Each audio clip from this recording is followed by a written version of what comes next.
మనం నిర్మించుకున్నాం. తర్వాత వివిధ కారణాల చేత మన దగ్గర స్పోర్ట్స్ కానీ గేమ్స్ కానీ కొంత నిర్లక్ష్యానికి గురై పెద్దగా పట్టించుకోలే. కాకపోతే ఆ రోజు పుల్లెల గోపీచంద్ గారికి అకాడమీ కోసం కేటాయించిన ల్యాండ్ కానీ వాళ్ళు ఇచ్చిన ట్రైనింగ్ల వల్ల మన దగ్గర చాలామంది క్రీడాకారులు తయారవ్వడానికి ఉపయోగపడ్డది. ఒక ప్రైవేట్ ప్లేయర్ లేకపోతే ప్రైవేట్ వాళ్ళు ఏర్పాటు చేసిన దాంట్లోనే ఆ విధంగా ఉంటే ప్రభుత్వం వైపు నుంచి సహకారం ఉంటే ఇంకా అద్భుతంగా రాణించడానికి అవకాశం ఉంటుంది.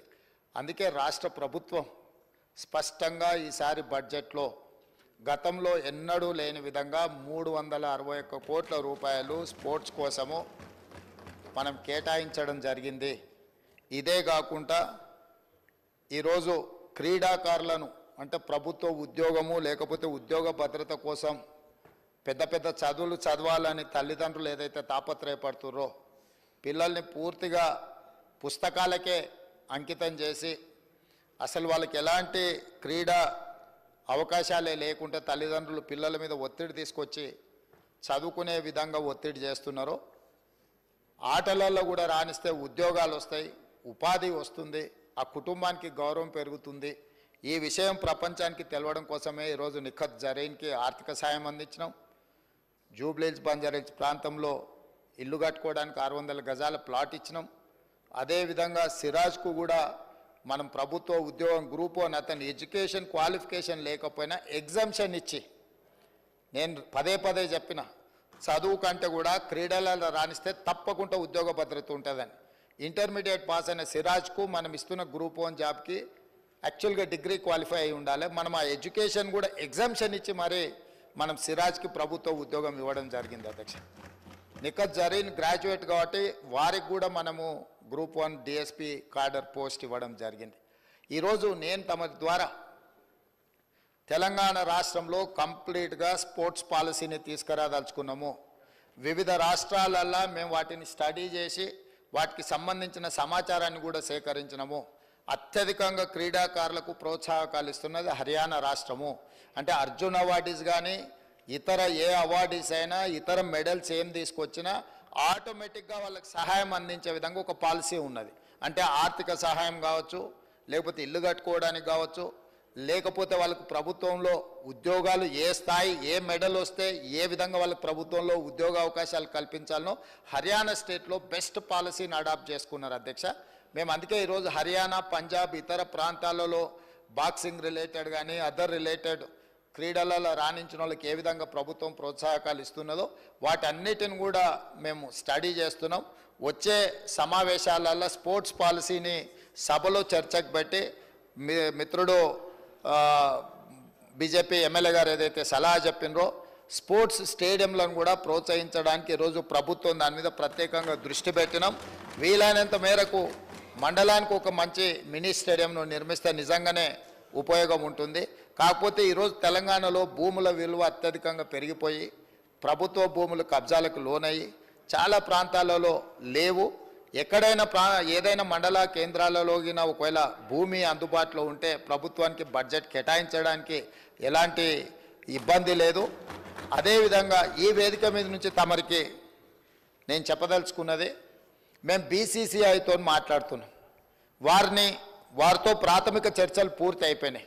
నిన్న ఎక్కడైతే బేగర్ కంచెలో మనము స్కిల్స్ యూనివర్సిటీని ప్రారంభించుకున్నామో తొందరలోనే నేషనల్ అకాడమీ ఆఫ్ కన్స్ట్రక్షన్ని కూడా అక్కడికే షిఫ్ట్ చేయాలనుకుంటున్నాం.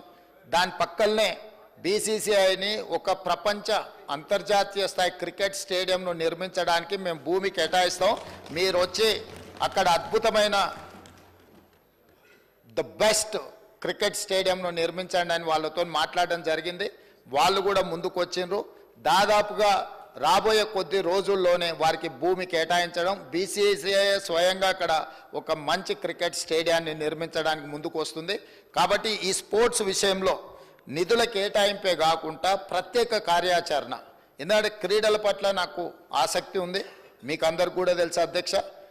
ఈ రాష్ట్రము వ్యసనాల నుంచి యువతను బయటికి తీసుకురావాలంటే క్రీడల్ని ప్రోత్సహించాల్సిన బాధ్యత ఈ సభ మీద ఉన్నది. మన అందరం కూడా ఏకగ్రీవంగా మీరు ఏం సలహాలు సూచనలు ఇచ్చిన క్రీడలకు సంబంధించి తప్పకుండా ఆ స్పోర్ట్స్ పాలసీలో మీరు సజెషన్స్ ఇవ్వండి, వాటిని అడాప్ట్ చేసుకుంటాం.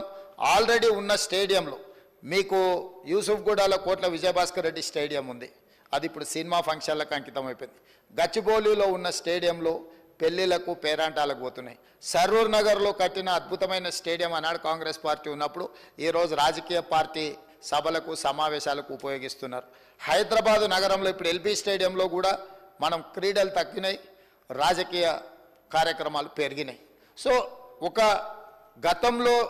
గత ప్రభుత్వాలు ఒక స్పోర్ట్స్ పట్ల ఒక ఎకో సిస్టమ్ ఏదైతే డెవలప్ చేసినరో ఆ ఎకో సిస్టమ్ అంతా కూడా ఇప్పుడు దెబ్బతింటున్నది. కాబట్టి వీటన్నిటి మీద కూడా ప్రత్యేక కార్యాచరణ తీసుకురావాల్సిన అవసరం ఉంది.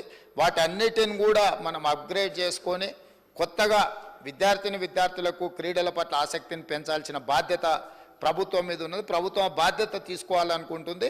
కాబట్టి మీరందరూ కూడా సహకరించి ముందుకు వచ్చి ఈ కార్యక్రమాలలో ప్రభుత్వానికి సహకరిస్తే తప్పకుండా అద్భుతమైన క్రీడలకు సంబంధించిన విధి విధానాలను పూర్తి చేసుకుంటాం. తెలంగాణ రాష్ట్రం నుంచి ప్రపంచంలో ఏ క్రీడలు జరిగినా కూడా తెలంగాణలో శిక్షణ పొందిన వాళ్ళు మెడల్స్ తీసుకొచ్చే విధంగా వాళ్లకు శిక్షణ ఇవ్వాలని మేము అనుకుంటున్నాం.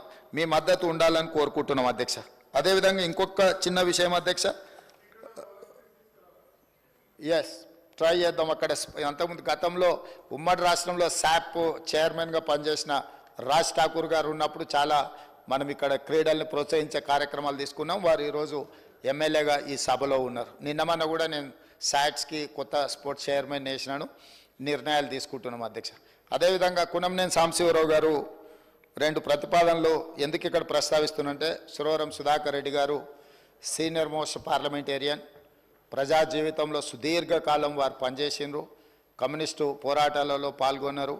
అదేవిధంగా వారు ఒక ప్రతిపాదన నాకు లేఖ రాయడం జరిగింది, సాంబశివరావు గారు సభలో ప్రస్తావించారు. కాబట్టి వారు రాసిన దాంట్లో తెలంగాణ వైతాళికుడిగా పేరు పొందిన బహుముఖ ప్రజ్ఞశాలి గోల్కొండ పత్రిక సంపాదకులు, రచయిత, పరిశోధకులు శ్రీ సురవరం ప్రతాప్ రెడ్డి గారి పేరు తెలుగు విశ్వవిద్యాలయానికి పెడతామని గతంలో కేసీఆర్ గారు మాట ఇచ్చిండ్రు. దాన్ని పెడితే బాగుంటుందని వారు అంటున్నారు. ఈరోజు తమరి ద్వారా ఈ సభలో ఉన్న అన్ని రాజకీయ పక్షాలకు నేను ఒక విజ్ఞప్తి చేయదలుచుకున్నాను. ఇప్పుడున్న తెలుగు విశ్వవిద్యాలయానికి పొట్టి శ్రీరాములు తెలుగు విశ్వవిద్యాలయం అని పేరుంది. మరి ఇప్పుడే టీఎస్ నుంచి టీజీకి మారిస్తేనే కొంతమంది మిత్రులు ఇది ఇటు మార్చి ప్రభుత్వాలు మారంగానే పేర్లు మారిస్తే ఎట్లా అనే చర్చ వచ్చింది. కానీ కాంగ్రెస్ పరంగా సురవరం ప్రతాప్ రెడ్డి గారి తెలంగాణ రాష్ట్ర విముక్తి పోరాటంలో కానీ వారు చేసిన సేవల్ని కాంగ్రెస్ పార్టీకి ఎలాంటి బెసజాలు లేవు. వారు ఒక గొప్ప కవి, వారు రచనలు గోల్కొండ పత్రిక నాటి తెలంగాణ సాయుధ రైతాంగ పోరాటంలో తెలంగాణ విముక్తిలో అత్యంత కీలక పాత్ర పోషించారు. ఈ సభలో అన్ని రాజకీయ పక్షాలు ఒప్పుకుంటే మాకు ఎలాంటి అభ్యంతరం లేదు తెలుగు విశ్వవిద్యాలయానికి సురవరం ప్రతాప్ రెడ్డి గారి పేరు పెట్టడానికి.